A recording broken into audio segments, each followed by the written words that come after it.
Welcome to the deep dive.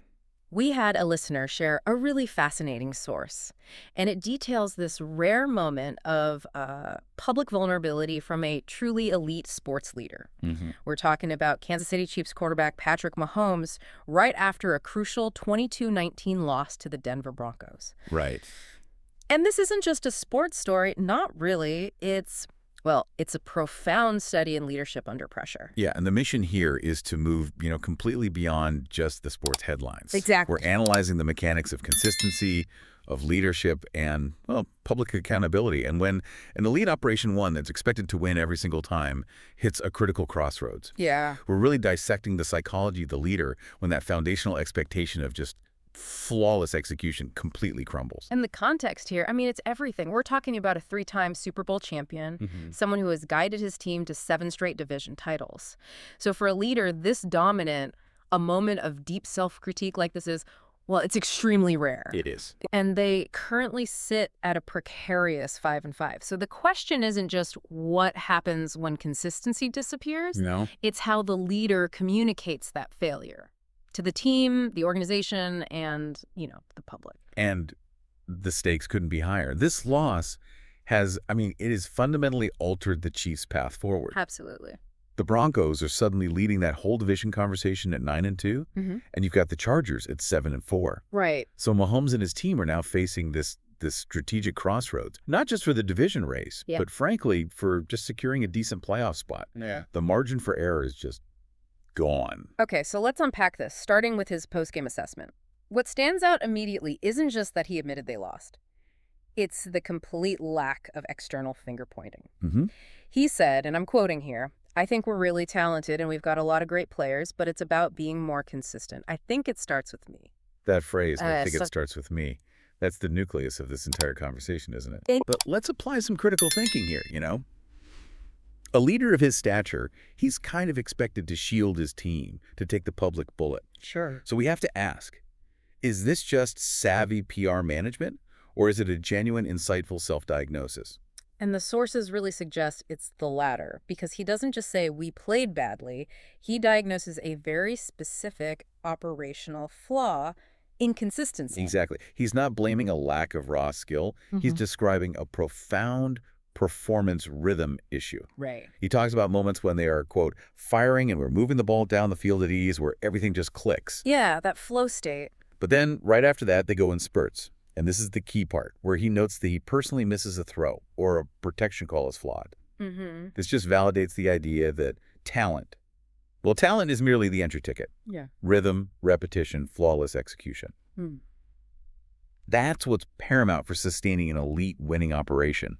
And this applies to any high-stakes environment, really. Yeah. Whether you're leading a development team, a sales floor, a huge engineering project, you know those moments. Oh, yeah. The moments where that flow state just breaks down into chaotic, unpredictable bursts.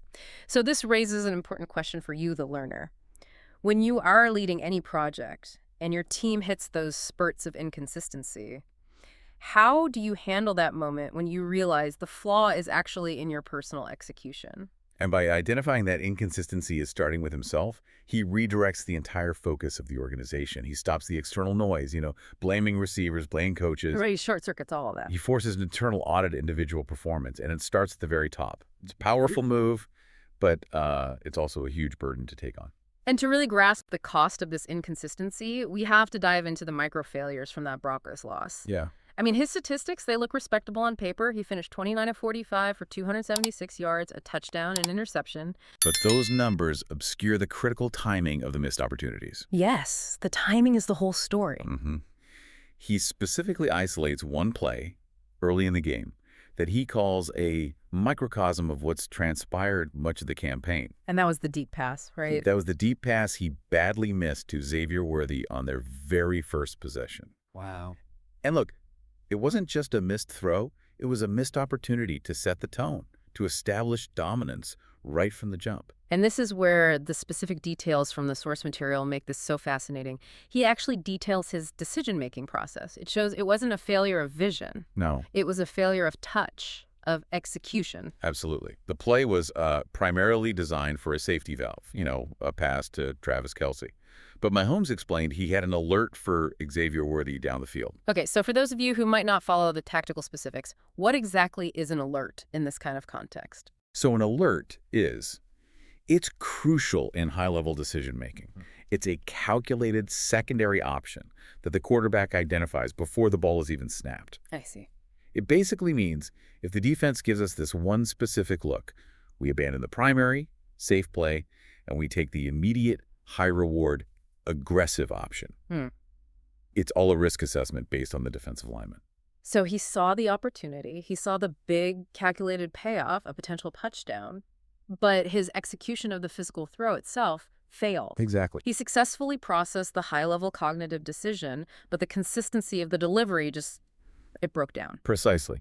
He correctly identified the window for that calculated risk, but missed the physical delivery. And his self-criticism was so direct, so telling, he said, I've just got to give him a chance. I missed that one. And that's the kind of failure that resonates across all elite fields, right? The inability to capitalize on a calculated high-leverage pivot that deviates from your standard operating procedure. And that pattern of execution failure, it carried right through to the game's most critical closing moments. The consequences of that inconsistency were, well, they were visible for everyone to see. They were. The Chiefs went 3 and out on their final 2 possessions. And that includes a drive that started with the score tied at 19-19 with just over 4 minutes left. And that final 3-and-out sequence, it's just a perfect illustration of the stakes of inconsistency. Yeah. It ended with 2 straight incompletions to Kelce, then a sack on 3rd and 10. They went from that initial micro-failure on the alert play to a complete stall under the most extreme pressure. And that stall just handed all the momentum to the opposition. Completely. The Broncos quarterback, Bo Nix, then leads his team right down the field, and it results in the game-winning 35-yard field goal as time expired. The inability of the established leader to execute under high pressure directly created the opportunity for the opponent to win. That inconsistency was, well, it was fatal. And the sources confirmed that Mahomes, he fully recognizes the gravity of this. He stated, it's going to be tough to get back in the division race. Right, and this isn't just admitting a loss. No, it's not. It's admitting the failure of their primary strategic objective for the whole season. Divisional dominance. Which forces a significant pivot. Yeah. They were chasing the division title, which at 5-5 with the Broncos at 9-2 is now, it's almost mathematically out of reach. So we have to analyze this strategic reset.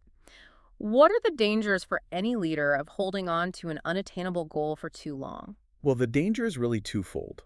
First, clinging to that old goal creates this paralyzing internal anxiety. Okay. And second, it encourages desperate, unsustainable strategies. When a primary objective is lost, a leader has to execute a pragmatic reset, and they have to do it fast. And the sources show this is exactly what he did. The new goal is simplified. It's pragmatic. Quote, the goal is to get into the playoffs and try to make a run at it. It's a very deliberate and visible narrowing of focus. And that's such a critical psychological move. By shifting from the high-status goal of dominance to the realistic goal of survival and opportunity, he provides the team with an achievable target. He validates their current struggles while giving them a functional, definable objective to work toward. So this means the entire mindset has to shift from long-term confidence to short-term granular execution. Absolutely. The focus is now just on finding a way to win the very next game, which is against the Colts. It's a complete return to basics designed to rebuild that consistency from the ground up. And that strategic pivot is essential for any organization that has faced a crisis of performance.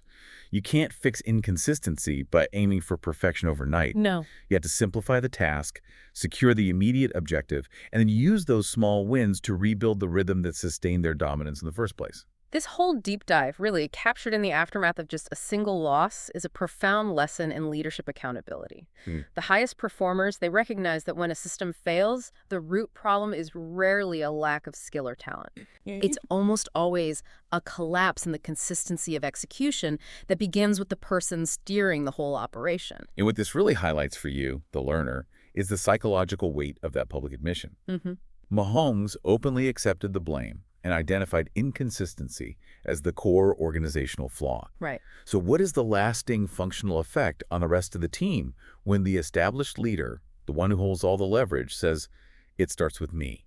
It's a huge question. Does that statement truly provide a necessary unifying focus that stabilizes the team? Or does it inadvertently add even more external pressure that makes achieving consistency even harder to maintain in the crucial must-win games ahead? That tension between public accountability and continued high performance is something for you to mull over as they get ready to face the Colts next week.